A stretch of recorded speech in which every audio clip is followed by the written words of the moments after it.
Chapter number 3 સુરેખ પથ પર ગતિ motion in a straight line સ્થાનાંતર અને પથ લંબાઈની વ્યાખ્યા તમે સમજી ગયા છો તો સ્થાનાંતર અને પથ લંબાઈ પર આધારિત એક ઉદાહરણ આપણે સમજીશું ઉદાહરણ 3.1 સૌપ્રથમ આપણે એની રકમ સમજીશું એક કાર સુરેખ રેખા પર ગતિ કરે છે જેમ કે આકૃતિ 3.1 માં આપી આ સુરેખ રેખા તમે સંખ્યા રેખા ભણી ગયેલા તે પ્રકારની રેખા અહીં દર્શાવી છે જે આપણી ટેક્સ્ટબુક માં આકૃતિ 3.1 આપેલી છે આ કાર 18 સેકન્ડમાં O થી P પર જાય છે O થી P પર જતા તેને 18 સેકન્ડ લાગે છે અને 6 સેકન્ડમાં P થી Q પરત જાય છે એટલે O થી P જાય છે અને પછી પાછી 6 સેકન્ડ લઈને P થી Q જાય છે એ કાર O થી P પર જાય ત્યારે એટલે O થી P પર જાય ત્યારે અને B O થી P પર જઈ Q પર પાછી ફરે ત્યારે તેનો સરેરાશ વેગ અને સરેરાશ ઝડપ શોધો મિત્રો આપણે જાણીએ છીએ કે સરેરાશ વેગ બરાબર સ્થાનાંતર છેદમાં સમયગાળો અને સરેરાશ ઝડપ બરાબર પથ લંબાઈ એટલે કે કાપેલું કુલ અંતર છેદમાં સમયગાળો આપણે વારાફરતી જોતા જઈશું પહેલા ફક્ત આપણે એ મુદ્દાની ચર્ચા કરીશું એક કાર સુરેખ પથ પર ગતિ કરે છે અહીં આપણે આપણી રકમમાં O થી P ને Q ની જરૂર છે એટલે આપણે ટેક્સ્ટબુકની ફિગરમાં R દર્શાવ્યું છે તે દર્શાવ્યું નથી જેમ કે આકૃતિ 3.1 માં OP આ કાર 18 સેકન્ડમાં O થી P પર જાય છે અને 6 સેકન્ડમાં P થી Q પહેલું આપણે શોધીશું A કાર O થી P પર જાય ત્યારે પહેલી ગણતરી આપણે આ કરીશું મિત્રો તમને ખબર છે કે સ્થાનમાં થતો ફેરફાર એટલે સ્થાનાંતર એટલે અંતિમ અને પ્રારંભિક સ્થાન જ જોઈશું તો સ્થાનાંતર મળશે અને પથ લંબાઈ એટલે સમગ્ર ગતિપથ પર કણે કાપેલું કુલ અંતર તો આપણે O થી P પર જાય ત્યારનું પહેલા શોધીશું સ્થાનાંતર જો કણ O થી P પર જાય ત્યારે પહેલું સ્થાન 0 છે અને બીજું સ્થાન 360 છે એટલે સ્થાનાંતર આપણે લખીશું PO બરાબર 360 0 360 મીટર અહીં આપણને એકમ મીટર આપેલું છે હવે આપણે શોધીશું પથ લંબાઈ તમે જોઈ શકો છો O થી P પર જાય ત્યારની વાત છે એટલે આપણે કણે કાપેલું કુલ અંતર શોધવાનું છે તો તે પણ 360 જ છે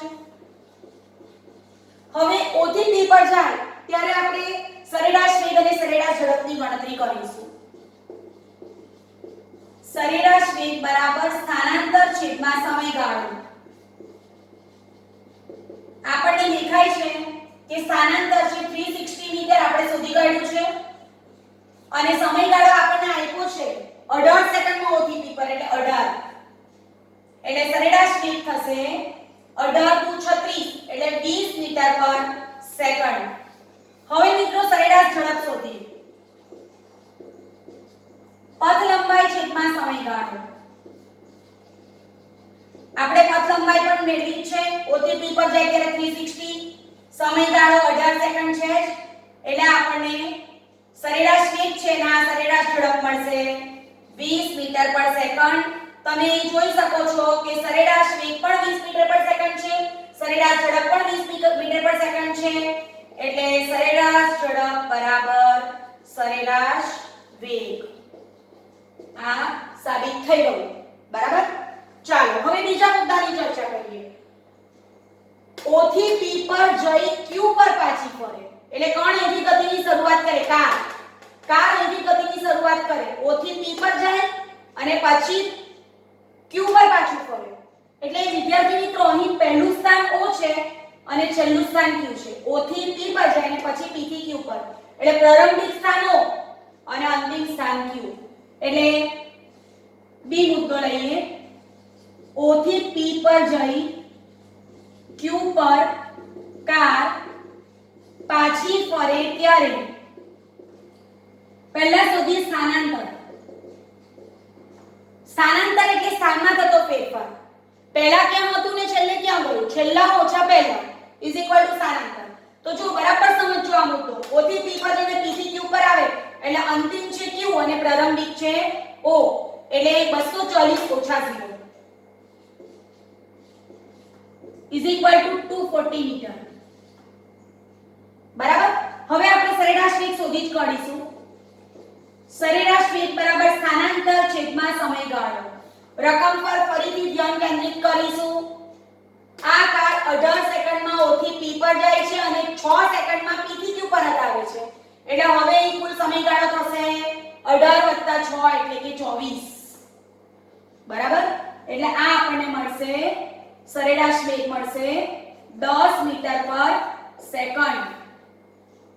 હવે સરેરાશ ઝડપ એટલે શું? તો સમગ્ર ગતિપથ પર કણે કાપેલું કુલ અંતર. એટલે આપણે પથ લંબાઈ શોધવી પડે. જોજો બરાબર. કણ O થી P પર આવે છે એટલે પછી P થી Q પર જાય છે. જો O થી P પર આવે તો 360 વત્તા P થી Q પર આવે તો આ 360 છે ને આ 240 છે. 360 માંથી 240 માઈનસ કરીએ તો શું બચશે? 120. એટલે ટોટલ અંતર કાપ્યું એને 480 મીટર. બરાબર છે. સ્થાનાંતરમાં અહીંથી અહીંયા ને અહીંથી અહીંયા આવ્યું એટલે આટલું જ પ્રારંભિક અંતિમ. પથ લંબાઈમાં કાપેલું કુલ અંતર સમગ્ર ગતિપથ પર એટલે O થી P 360 વત્તા 360 માંથી 240 જાય એટલે આટલું ટોટલ 120 એટલે 480 મીટર. હવે જોઈએ સરેરાશ ઝડપ. પથ લંબાઈ કેટલી છે? 480 અને સમયગાળો હમણાં આપણે જોઈ ગયા કે O થી P પર 18 અને P થી Q પર 6 એટલે 18 + 6 24 એટલે કેટલા આવ્યા? 20 મીટર પર સેકન્ડ. આ આવી ગઈ સરેરાશ ઝડપ. તમે અહીં જોઈ શકો છો કે સરેરાશ ઝડપ ગ્રેટર ધેન સરેરાશ વેગ. યાદ રાખજો સરેરાશ ઝડપ એ સરેરાશ વેગ જેટલી હોઈ શકે અથવા એના કરતા વધારે હોય. સરેરાશ ઝડપ એ સરેરાશ વેગ કરતા ઓછી હોઈ શકે નહીં. બરાબર. એટલે આપણે જે કંઈ કર્યું અહીંયા તેમાં સૌથી પહેલી બાબત શું હતી? કાર સુરેખ રેખા પર ગતિ કરતી હતી. પહેલા એ O થી P પર 18 સેકન્ડમાં જતી હતી. એનું સ્થાનાંતર શોધ્યું તો 360/18 એટલે કે 20 મીટર પર સેકન્ડ. પથ લંબાઈ એટલે સમગ્ર ગતિપથ પર કણે કાપેલું કુલ અંતર એ પણ એટલું જ હતું. એટલે પહેલા કિસ્સામાં સરેરાશ વેગ અને સરેરાશ ઝડપ સરખા મળી ગયા.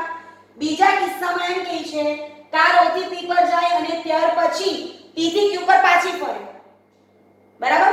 એટલે કાપેલું કુલ અંતર થયું 360 + 120 એટલે કેટલા થશે? 480 મીટર. એટલે સરેરાશ ઝડપ થશે 480/24. 24 શા માટે? તો અહીંયાથી અહીંયા આવવા લાગતો સમય છે 18 ને આ છે 6. 18 + 6 24. અને સ્થાનાંતર તો આપણને ખબર જ છે કે પ્રારંભિક સ્થાન O છે અને અંતિમ સ્થાન Q છે. તો બંને વચ્ચેનું અંતર 240/24 એટલે 10 મીટર પર સેકન્ડ. એટલે બીજા પરિસ્થિતિમાં આપણે જોઈ શકીએ છીએ સરેરાશ ઝડપ ગ્રેટર ધેન સરેરાશ વેગ છે. ઘણી વખત આપણે કોઈ સ્થાન પરથી અન્ય સ્થાન પર જવાનું હોય તો આપણે વધારાનું ડિસ્ટન્સ પણ કવર કરીએ છીએ. તો આપણે કાપેલું વધારાનું અંતર જે છે એટલે કે જે બે સ્થાન વચ્ચેના ડિફરન્સ કરતા જે વધારે કાપીએ છીએ તેને પણ મિત્રો આપણે પથ લંબાઈમાં લઈશું. Thank you very much.